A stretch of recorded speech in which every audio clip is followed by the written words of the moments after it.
بسم الله الرحمن الرحيم.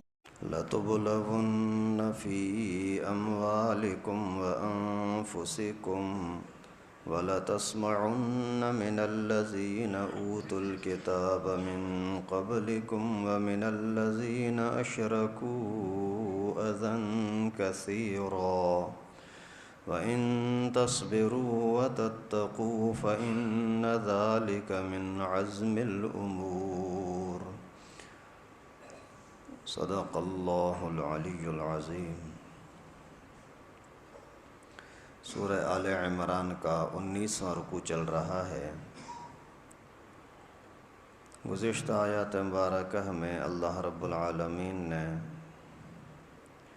مومن اور کافر لوگوں کا انجام بیان فرمایا۔ یہودیوں کا، اسلام کا، دین کا، اللہ کے نبی کا مذاق اڑانا، ان چیزوں کا تذکرہ فرمایا کہ وہ ظالم، دین دشمن، جاہل اتنے خبیث ہیں کہ اللہ رب العالمین کے شان میں بھی گھٹیا الفاظ کہتے ہوئے ان کو شرم نہیں آتی۔ ان اللہ فقیر ونحن اغنیاء۔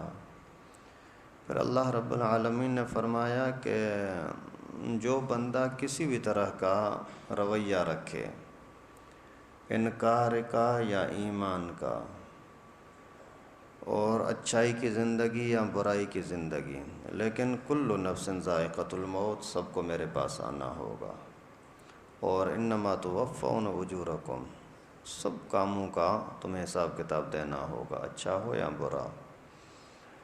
اور ابھی جو میں نے آیت کریمہ تلاوت کی، اس کے اندر اللہ رب العالمین مسلمانوں کو آئندہ کیا ہونے والا ہے اس کے بارے میں کچھ تنبیہات فرماتے ہیں۔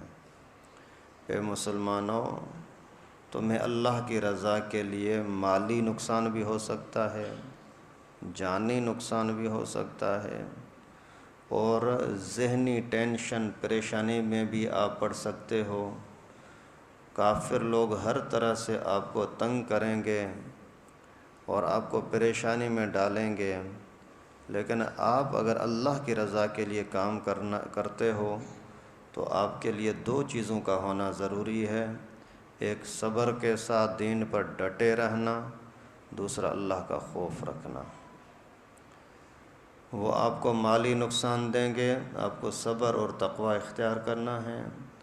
مالی نقصان دیں گے، صبر اور تقوی، اور ذہنی ٹینشن دیں گے، برا بھلا کہیں گے، گالیاں بکیں گے، نفرتیں پھیلائیں گے، لیکن آپ کے لیے لازم ہے کہ صبر بھی ہو، تقوی بھی ہو۔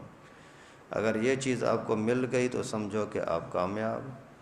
اگر نہیں گئے، پھسل گئے اور صبر کا دامن چھوڑ دیا، تقوی کا راستہ چھوڑ دیا، پھر آپ کا انجام اچھا نہیں ہو سکتا۔ اللہ تعالیٰ حفاظت فرمائے۔ اصل میں رسول اللہ صلی اللہ علیہ وسلم خود، صحابہ کرام، ان کے زمانے کے اندر جیسے جیسے اسلام کی دعوت دی جاتی تو لوگ کبھی لڑتے، ظاہر ہے لڑائی کے اندر جانی نقصان ہوتا ہے، اور پھر باقاعدہ پلاننگ کے ساتھ اگر لڑائی کی صورت بنتی تو مال بھی خرچہ کرنا ہے، ہتھیار خریدنے ہیں، راستے کا خرچہ ہے، مجاہدین کی مدد ہے، یہ ساری چیزیں، اور پھر آپ کے وہ مختلف قسم کے تہمتیں لگائیں گے، الزامات لگائیں گے۔ ان چیزوں کے لیے بھی آپ تیار رہو کہ یہ ساری چیزیں ہمارے سامنے آنی ہیں۔ جانی نقصان، خود رسول اللہ صلی اللہ علیہ وسلم کو زخمی کیا، صحابہ کو شہید کیا، صحابہ کے اوپر مختلف قسم کے حملے کیے۔ مالی نقصان، ظاہر ہے جو کچھ آپ نے جمع پونجی اکٹھی کی، ویسے آپ کو اپنے کاروبار میں لگانی تھی، اپنے بیوی بچوں کے اور اپنے گھر بنانے کے اندر لگانا تھا، لیکن جب اسلام کا تقاضا آ گیا، دین کا تقاضا آ گیا، تو اپنی بیوی کا خرچے کے اندر کمی کر دی، اولاد کے خرچے کے اندر کمی کر دی، مکان اچھا بنانے کے اندر کمی کر دی، بڑے کاروبار شروع کرنے کے اندر آپ نے دیر کر دی، سارا پیسہ آپ نے لگا دیا اللہ کے دین کے اندر، مالی لحاظ سے ظاہری نقصان ہے۔ آخرت کے اعتبار سے تو فائدہ ہے، لیکن دنیا کے اعتبار سے تو جو آپ کی پلاننگ تھی وہ پوری نہیں ہوئی نا۔ اور اسی طریقے سے پھر پیغمبر کریم کو گالیاں دی گئی، نعوذ باللہ، صحابہ کرام کو گالیاں دی گئیں۔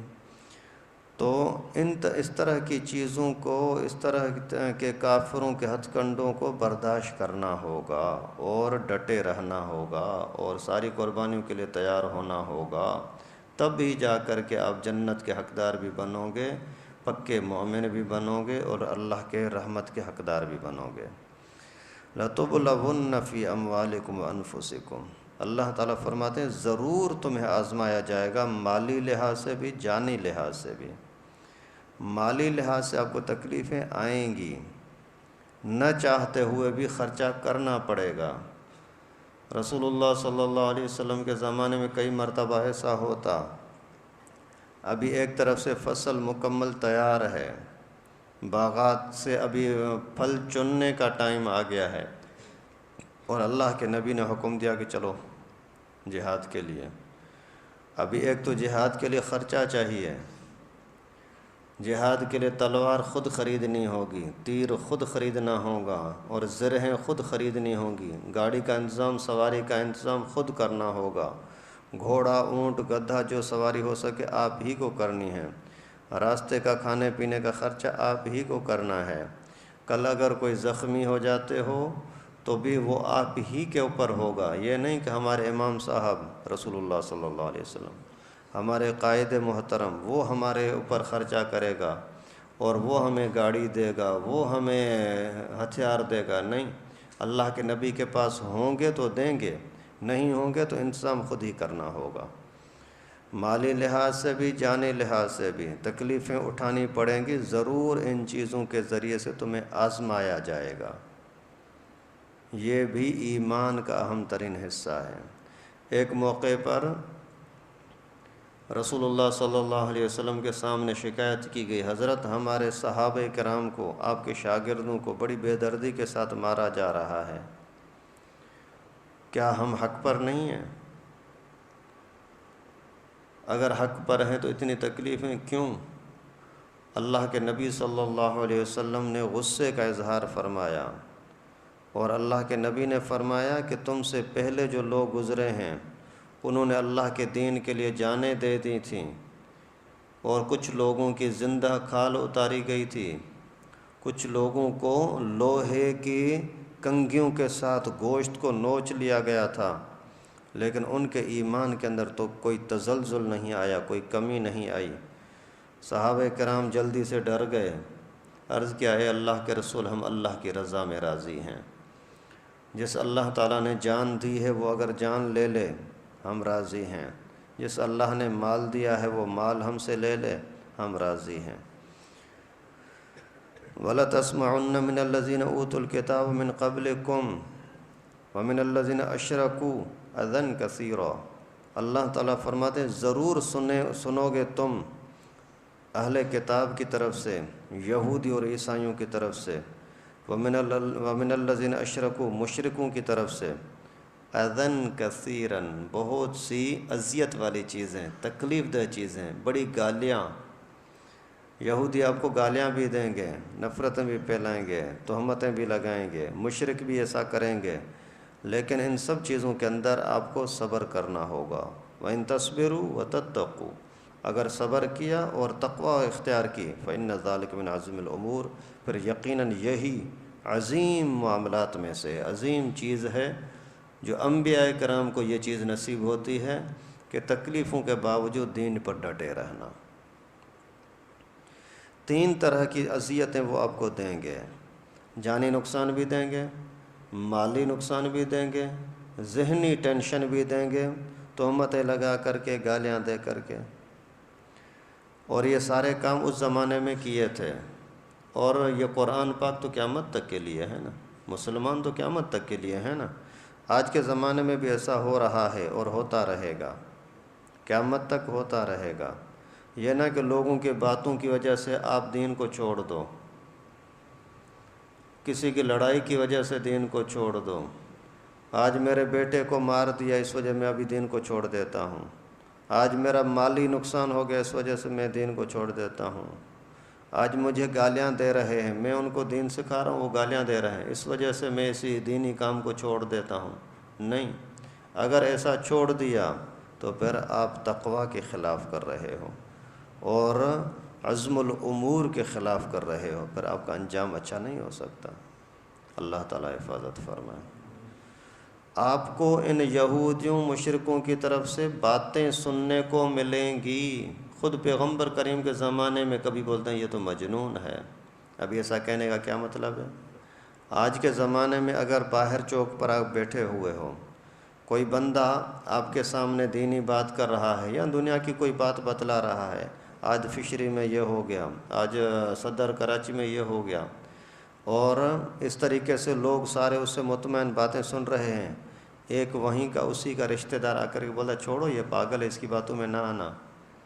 آپ اندازہ کرو کہ سارا جتنی کچھ اس نے باتیں کی تھی سب پر پانی پھیر دیا نا۔ اللہ کے نبی صلی اللہ علیہ وسلم بڑے پیار محبت کے ساتھ لوگوں کو دین سکھا رہے ہیں، اور ابو لہب جیسا کوئی آ جاتا ہے، ابو جہل جیسا کوئی آ جاتا ہے، اپنے خاندان کا قریش قبیلے کا کوئی بندہ آ کر کے بولتا ہے اس کی باتیں نہ سننا، یہ تو مجنون ہے۔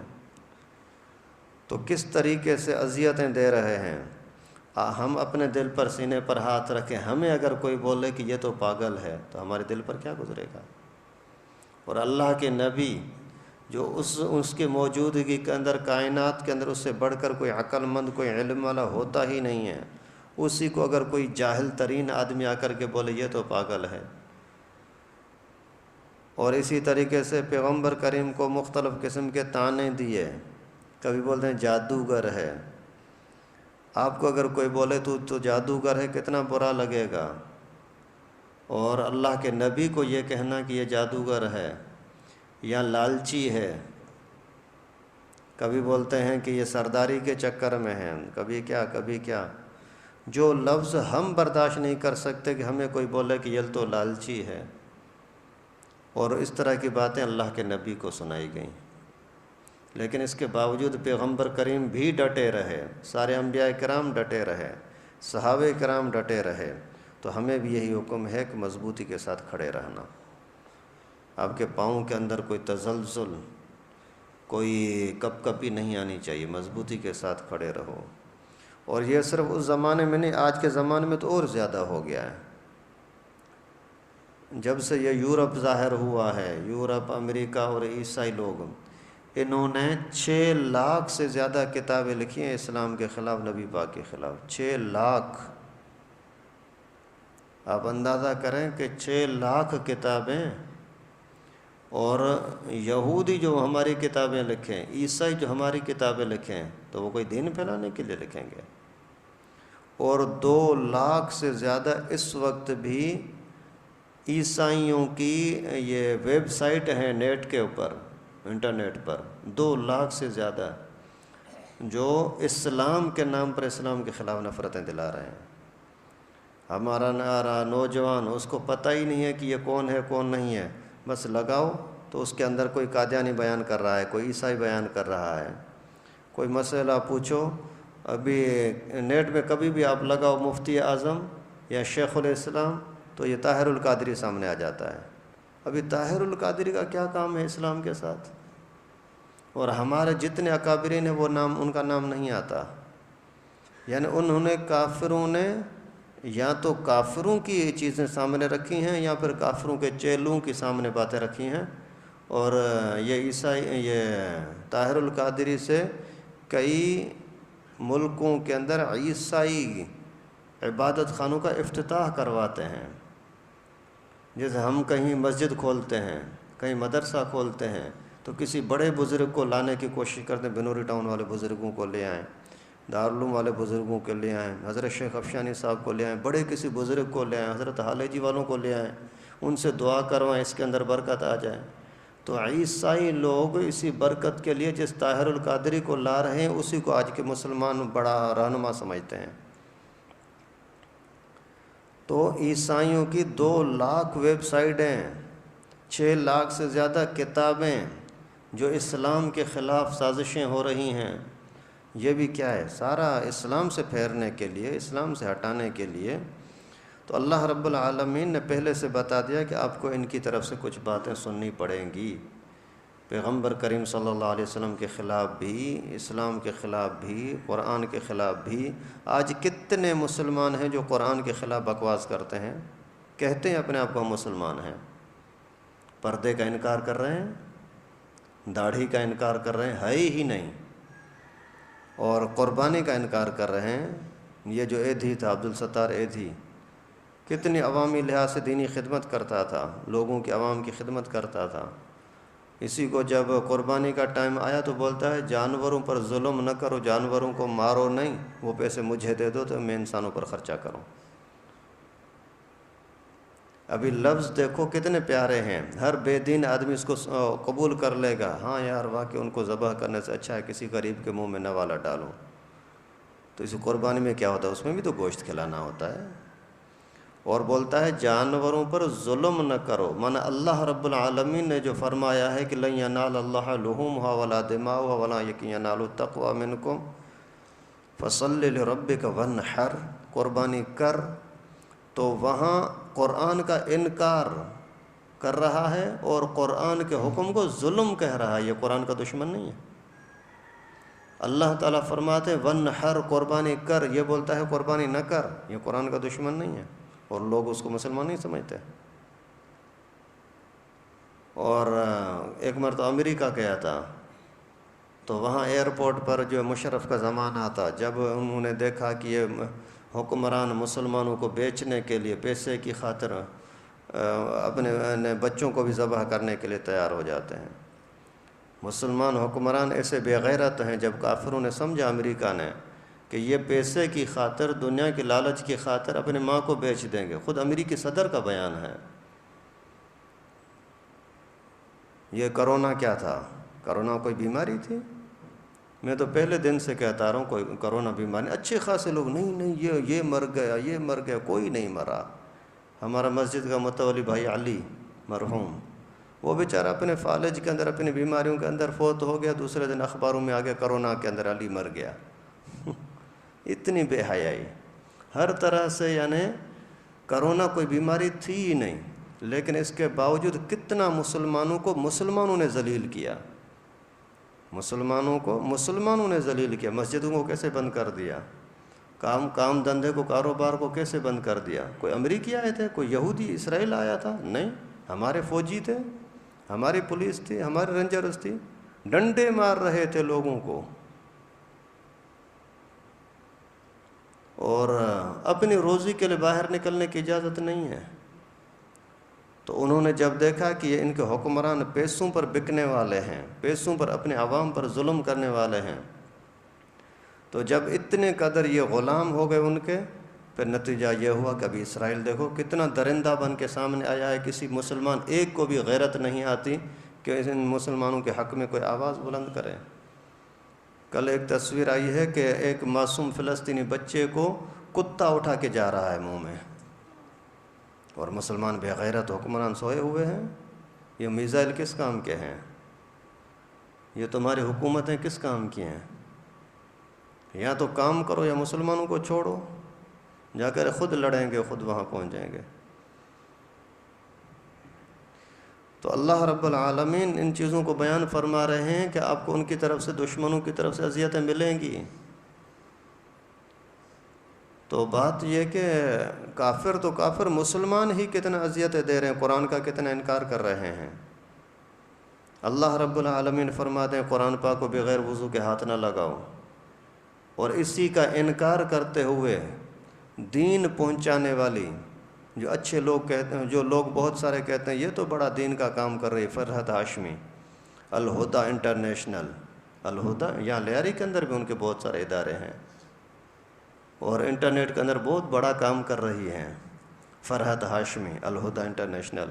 وہ کہتی ہے کہ یہ قرآن پاک کو بغیر وضو کے ہاتھ لگانا کوئی بری بات نہیں ہے۔ قرآن کہتا ہے کہ وضو کرنا ہوگا، یہ کہتی ہے نہیں، ضرورت نہیں ہے۔ قرآن کہتا ہے کہ لا یمسہ الا المطہرون، بغیر پاکی کے اس کو ہاتھ نہیں لگا سکتے، اور یہ خبیث کہتی ہے کہ عورت پلیتی کے دنوں میں قرآن پاک پڑھے کوئی مسئلہ نہیں ہے۔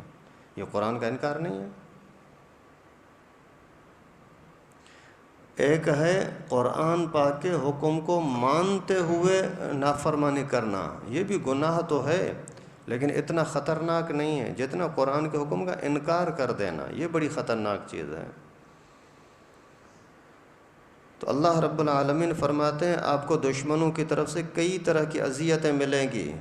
آج مولویوں کے خلاف کتنی نفرتیں ہیں، جیسے پیغمبر کریم کے خلاف نفرتیں پھیلائی جا رہی تھیں، صحابہ کرام کے خلاف آج تک بھونکتے ہیں لوگ، بکواس کرتے ہیں کہ صحابہ صحیح نہیں تھا، ابو بکر صدیق صحیح نہیں تھا، حضرت عمر فاروق صحیح نہیں تھا، نعوذ باللہ۔ اس طرح کی بکواس کرنے کا آخر مقصد کیا ہے؟ امی عائشہ کو گالیاں دے رہے ہیں، نبی پاک صلی اللہ علیہ وسلم کے گھرانہ، اس کے بارے میں تہمتیں اور گھٹیا ترین تہمتیں۔ اللہ تعالیٰ نے قرآن نازل کیا کہ عائشہ بھی پاک ہے، رسول اللہ صلی اللہ علیہ وسلم کا گھرانہ پاک ہے، پاک عورتیں میں نے دنیا سے چن کر کے نبی پاک کے گھرانے میں دی ہیں۔ قرآن نازل ہونے کے باوجود آج مسلمان کہلانے والے اپنے آپ کو مسلمان کہہ رہے ہیں، کلمہ پڑھ رہے ہیں، وہ بولتے ہیں کہ وہ صحیح نہیں ہے۔ ابھی انسان کے دل دکھتا نہیں ہے، درد نہیں ہوگا، لیکن اس طرح کی چیزوں کی وجہ سے، لوگوں کے پروپیگنڈا کی وجہ سے دین کو چھوڑنا نہیں ہے۔ کیا کرنا ہے؟ ان تصبروا وتتقوا، صبر کے ساتھ ڈٹے رہنا ہے اور تقوی بھی اختیار کرنی ہے۔ صبر اور تقوی کا کیا مطلب ہے؟ کہ ان کی باتوں کا جواب دو، دین پر ڈٹے رہو، لیکن دینی لحاظ سے یہ تقوی ہے۔ حضرت علی رضی اللہ تعالیٰ عنہ کی کسی دشمن کے ساتھ لڑائی چل رہی تھی، لڑتے ہوئے حضرت علی نے اس کو نیچے گرا دیا، سامنے سے اس نے بے ادبی کرتے ہوئے تھوک دیا، حضرت علی نے اس کو چھوڑ دیا، یہ تقوی ہے۔ آج اگر ہماری کسی کے ساتھ لڑائی ہو جائے دین کی خاطر، تو لڑتے لڑتے اگر وہ ہمیں ذاتی کوئی توہین کرے تو ہمیں غصہ بڑھ جاتا ہے، ابھی تو میں بالکل نہیں چھوڑوں گا، اس نے مجھے یہ کیوں بولا ہے، ایسا ہی ہوتا ہے۔ حضرت علی نے اس کو چھوڑ دیا، وہ حیران ہوا کیا مسئلہ ہے؟ مولا کہ پہلے میں لڑ رہا تھا اللہ کے لیے، ابھی جب تو نے یہ بے ادبی کی نا تو مجھے وہ ذاتی غصہ آیا، میں تجھے مارنا، زیادہ غصہ آیا کہ آپ کو ختم کروں، لیکن پھر میں نے سمجھا کہ یہ ابھی ذاتی معاملہ ہے، پہلے دین کے لیے ہو رہا تھا، ابھی ذاتی معاملہ آ گیا، میں ابھی آپ کو چھوڑ دیتا ہوں۔ اس کو اللہ نے توفیق بخشی، بولا واقعی یہ تقوی ہے۔ صبر کے ساتھ ڈٹے بھی رہو، دین کے پر چلتے بھی رہو، اگر لڑائی کا مسئلہ آتا ہے تو پھر اللہ کا حکم آگے کرو، یہ ہے تقوی، اور پھر اس کو توفیق مل گئی، مسلمان ہو گیا۔ فإن ذلک من عزم الامور، یہی بڑی چیز ہے، بڑے کام کی چیزیں ہیں کہ آپ دشمنوں کا مقابلہ بھی کرتے رہو، جانی لحاظ سے بھی، مالی لحاظ سے بھی، اور اس میڈیا کے لحاظ سے بھی۔ آپ کے خلاف اگر باتیں کرتے ہیں تو آپ ان کو جواب دو۔